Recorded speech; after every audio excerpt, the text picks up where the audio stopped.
ಜೀವನ ಪೂರ್ತಿ ಮಕ್ಕಳಿಗೋಸ್ಕರ ತಮ್ಮ ಸುಖ ಸಂತೋಷನ ದಾರಿಯರು ಹೆತ್ತವರಿಗೆ ಯಾವ ಅಪರಾಧಕ್ಕೋಸ್ಕರ ಈ ಕಣ್ಣೀರು ಒಂಟಿತನದ ಶಿಕ್ಷೆ ಕೊಡ್ತಾರೆ? ಇವ್ರಿಗೆ ಪ್ರೀತಿ ಕೊಡಕ್ಕಾಗಲ್ಲ ಅಂದ್ಮೇಲೆ ನಮ್ಮ ಪ್ರೀತಿನ ನಮ್ಮಿಂದ ಕಿತ್ಕೊಳ್ಳೋ ಅಧಿಕಾರ ಇವ್ರಿಗೆ ಯಾರು ಕೊಟ್ಟಿದ್ದು? ಈ ಮಕ್ಕಳು ತಮ್ಮನ್ನು ತಾವು ಏನು ಅಂತ ತಿಳ್ಕೊಂಡಿದ್ದಾರೆ. ಯಾವ ತಂದೆ ತಾಯಿಗಳನ್ನ ಆ ದೇವರು ಪ್ರೀತಿ ಅನ್ನೋ ಬಂಧನದಲ್ಲಿ ಒಟ್ಟಾಗಿ ಬೆಸ್ತಿದಾನೋ ಅವರನ್ನ ಎರಡು ಭಾಗ ಮಾಡಿ ಹಂಚಿಕೊಂಡು ಒಂಟಿತನದಲ್ಲಿ ಕೊರಗಿಸೋದು ನ್ಯಾಯನ? ಇದಕ್ಕೆನ ತಂದೆ ತಾಯಿಗಳು ನೂರಾರು ದೇವರಿಗೆ ಹರಕೆ ಹೊತ್ತು ಮಕ್ಕಳನ್ನ ಪಡೆಯೋದು? ಈ ಒಂದು ದಿವಸಕ್ಕೆನ?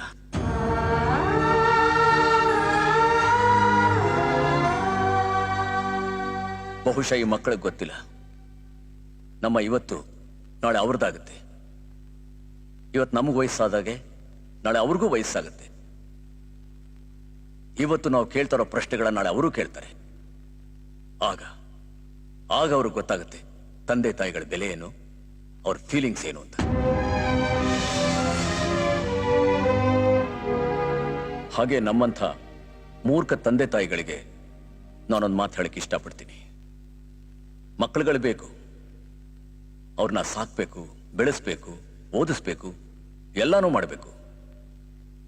ಆದರೆ ಅವ್ರನ್ನ ದಡ ಸೇರಿಸೋ ಆವೇಶದಲ್ಲಿ ನಾವು ಮುಳುಗೋಬಾರ್ದು.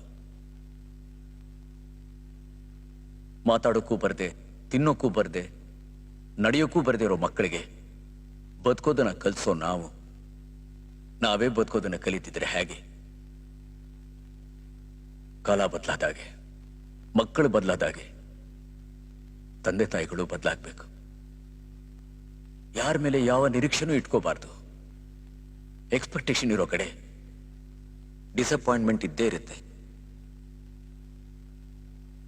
ಗಂಡನಿಗೆ ಹೆಂಡತಿ, ಹೆಂಡತಿಗೆ ಗಂಡ ಹೆಗಲಿಗೆ ಹೆಗಲು ಕೊಟ್ಟು ಬದುಕಿನ ಕೊನೆ ಪಯಣಕ್ಕೆ ಸಿದ್ಧ ಆಗ್ಬೇಕು.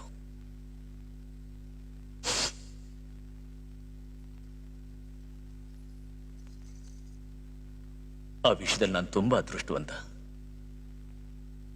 ಜೀವನ ನನಗೆ ಎಂಥ ಸಂಗಾತಿನ ಕೊಟ್ಟಿದೆ ಅಂದ್ರೆ, ಅವ್ರ ಜೊತೆ ಹೆಜ್ಜೆ ಹಾಕ್ತಾ ಹಾಕ್ತಾ ನನ್ನ ವಯಸ್ಸಾಗಿದೆ ಅನ್ನೋದೇ ಮರ್ತೋಗಿತ್ತು. ಆಕೆ ನನ್ನ ಶ್ರೀಮತಿ ಮಾತ್ರ ಅಲ್ಲ, ನನ್ನ ಎರಡನೇ ತಾಯಿ. ಅದೃಷ್ಟವಂತರು ಮಾತ್ರ ಸಿಗ್ತಾರೆ.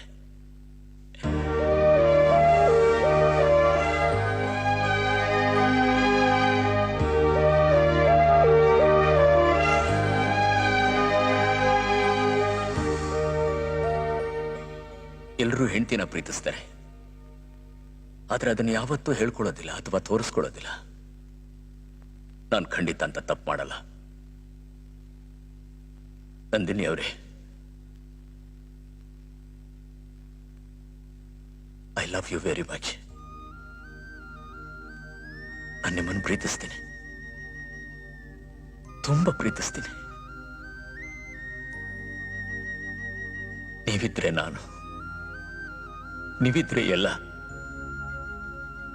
ಇದ್ದಿದ್ರೆ ಏನೂ ಇಲ್ಲ, ಏನೇನೂ ಇಲ್ಲ.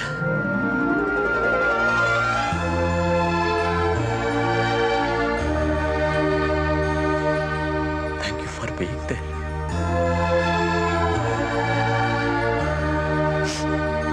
ಸಾರಿ, ವೆರಿ ಸಾರಿ. ನಿಮ್ಗಳ ಹತ್ರ ನಂದೊಂದು ಸ್ಮಾಲ್ ರಿಕ್ವೆಸ್ಟ್.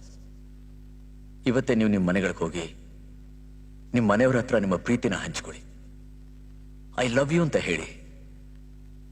ಅವ್ರು ಎಷ್ಟು ಸಂತೋಷ ಪಡ್ತಾರೆ ನೋಡಿ.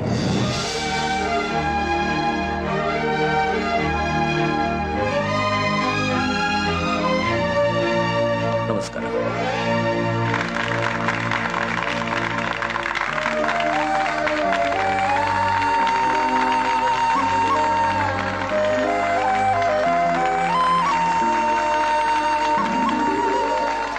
ಡ್ಯಾಡಿ, ನಮ್ಮನ್ನು ಕ್ಷಮಿಸ್ಬಿಡಿ ಡ್ಯಾಡ್.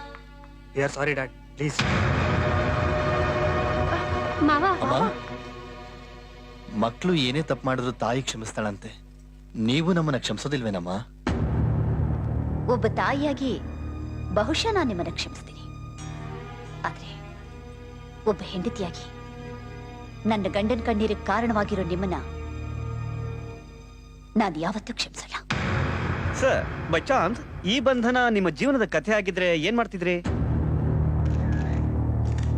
ಯಾವ ಮಕ್ಕಳು ತಂದೆ ತಾಯಿಗಳನ್ನ ಗೌರವಿಸೋದಿಲ್ವೋ, ಆಸರೆ ಕೊಡೋದಿಲ್ವೋ, ಪ್ರೀತಿಸೋದಿಲ್ವೋ ಅಂಥ ಮಕ್ಕಳನ್ನ ನಾನು ಯಾವತ್ತೂ ಕ್ಷಮಿಸೋದಿಲ್ಲ.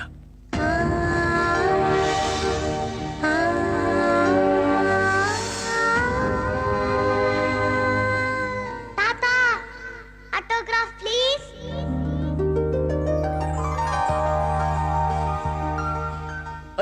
ಅರೆ ಗುಂಡ